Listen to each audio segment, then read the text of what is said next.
North Korea. Even the name conjures up images, massive military parades, a stern-faced dictator, and a whole lot of mystery.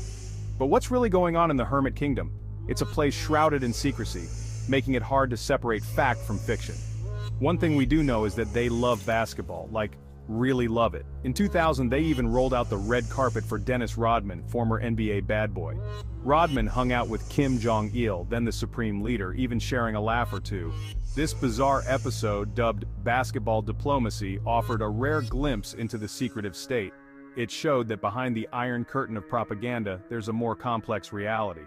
North Korea, for all its bluster and isolation, is ultimately a nation of people just like any other.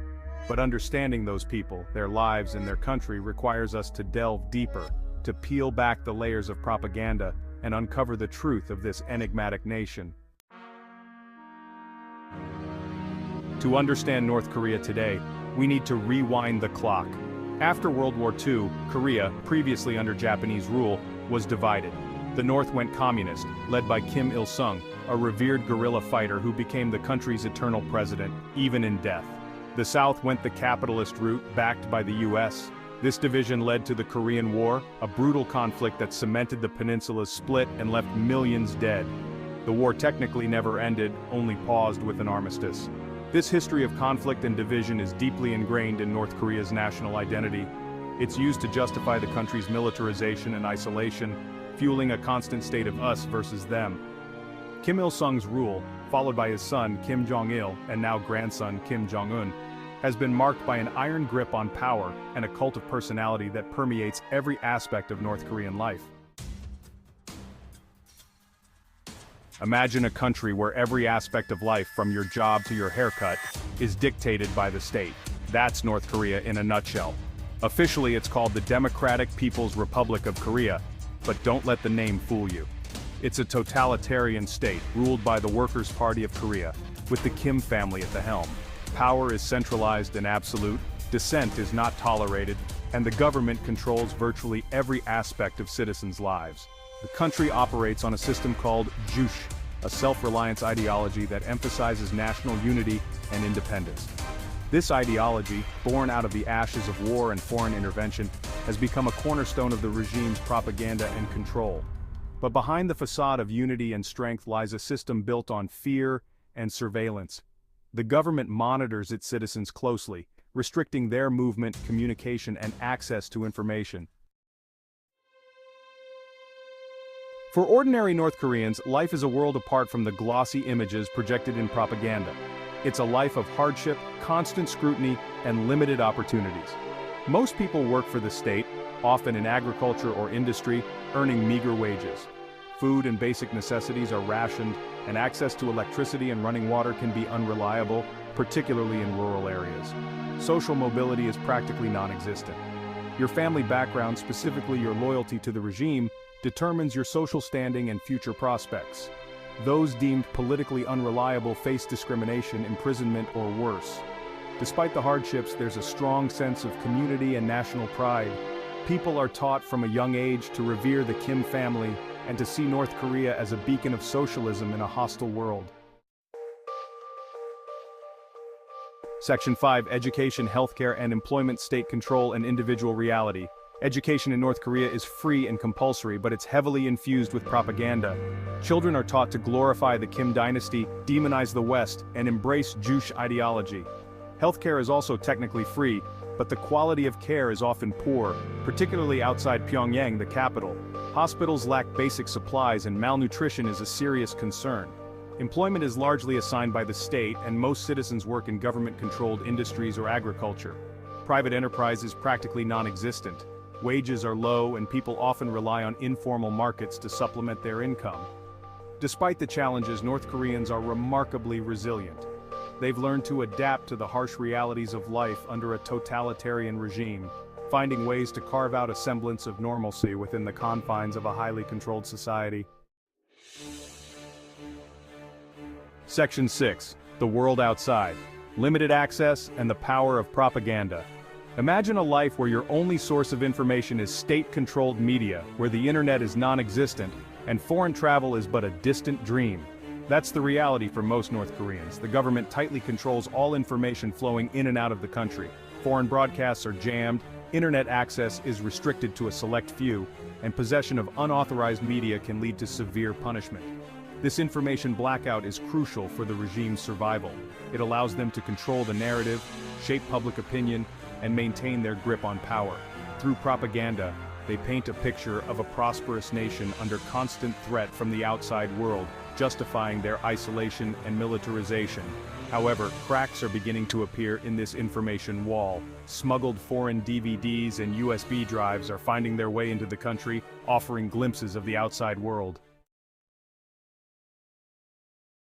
Section 7. A nuclear threat.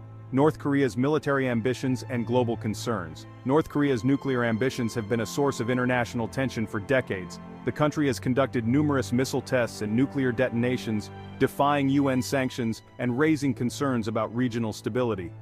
The regime sees nuclear weapons as the ultimate deterrent, a guarantee of their survival against what they perceive as a hostile world, particularly the US. They believe that possessing such weapons gives them leverage on the international stage. This pursuit of nuclear power has come at a high cost. It has further isolated North Korea from the international community, triggered crippling economic sanctions, and diverted precious resources away from the needs of its people. The international community has condemned North Korea's nuclear program and imposed sanctions, but so far, these efforts have failed to deter the regime from pursuing its nuclear ambitions. Section 8. The Two Koreas. A history of conflict, dialogue, and uncertain future. The relationship between North and South Korea is one of the most complex and emotionally charged in the world. Divided by ideology, history, and a heavily fortified border, the two Koreas have experienced periods of both conflict and tentative reconciliation. In recent years, there have been glimmers of hope. Summits between leaders from both sides have raised hopes for peace and reunification, though progress has been slow and often overshadowed by renewed tensions. The two Koreas are a stark reminder of the human cost of division. Families separated by the Korean War have been unable to reunite, and the heavily fortified border stands as a physical and ideological barrier between two peoples who share a common heritage. Despite the challenges, many hope for a peaceful resolution and eventual reunification. However, the deep mistrust, ideological differences, and North Korea's nuclear ambitions remain significant obstacles to overcome. Section 9. America and the Hermit Kingdom, a complex relationship marked by tension. The relationship between the United States and North Korea has been defined by mistrust, hostility, and the ever-present threat of nuclear conflict. From the Korean War to the present day, the two countries have been locked in a cycle of confrontation, sanctions, and failed negotiations. The US maintains a strong military presence in South Korea, which North Korea sees as a direct threat. The Trump administration attempted a new approach, engaging in direct talks with Kim Jong-un. However, these talks ultimately stalled, failing to produce any concrete agreement on denuclearization or improving relations. The Biden administration faces the challenge of balancing pressure with diplomacy, seeking to rein in North Korea's nuclear program, while also exploring avenues for dialogue and potential cooperation. Section 10. Whispers of change, cracks in the facade, and glimmers of hope.